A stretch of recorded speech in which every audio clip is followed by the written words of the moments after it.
things that we're doing in New Jersey all constitute third rail of politics type of endeavors.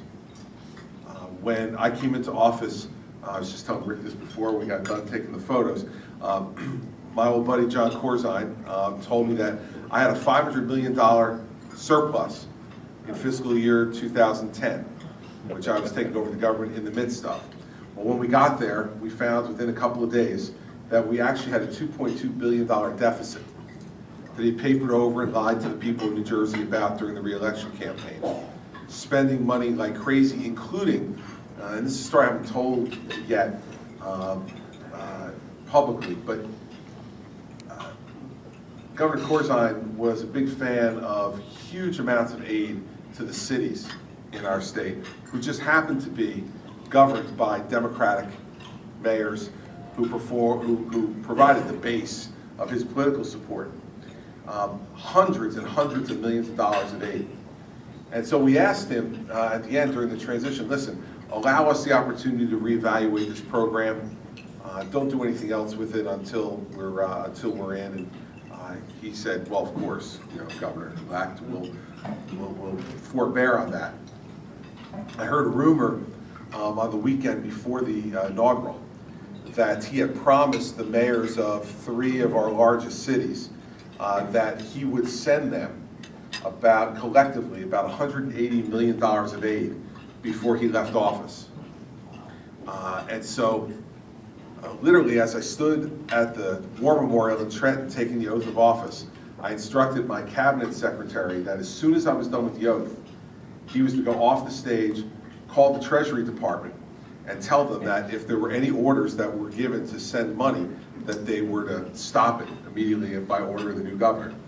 Well, our inaugural ran picture perfect. The 2 chairmen are back there of our inaugural. They get great credit for it running exactly on time. I stepped right up to the podium and put my hand on the Bible at 12 noon on the dot.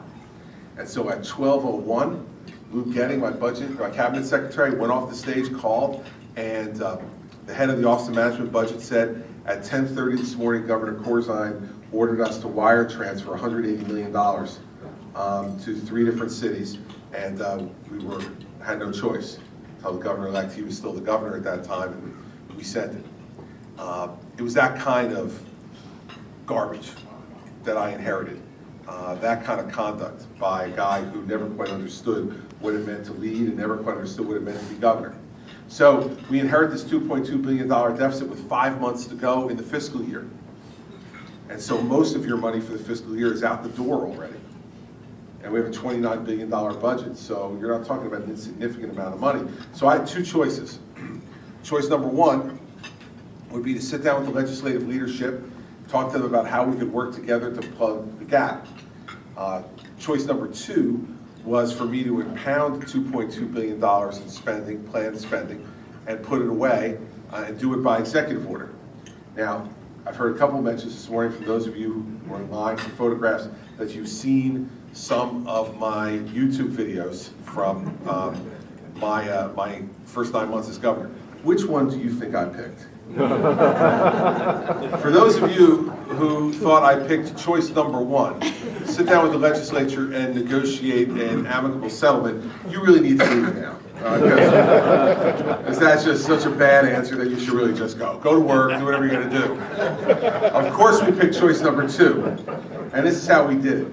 We sat down, we went through, made some tough choices.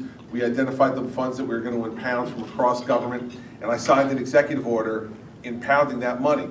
And I didn't tell anybody I signed the executive order, because that's the great thing about executive orders. You tell people when you want to tell them that you signed it.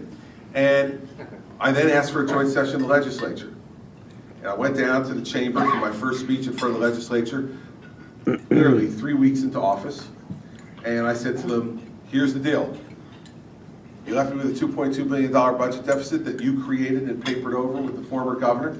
I've now signed an executive order balancing the budget. Thank you very much. And left.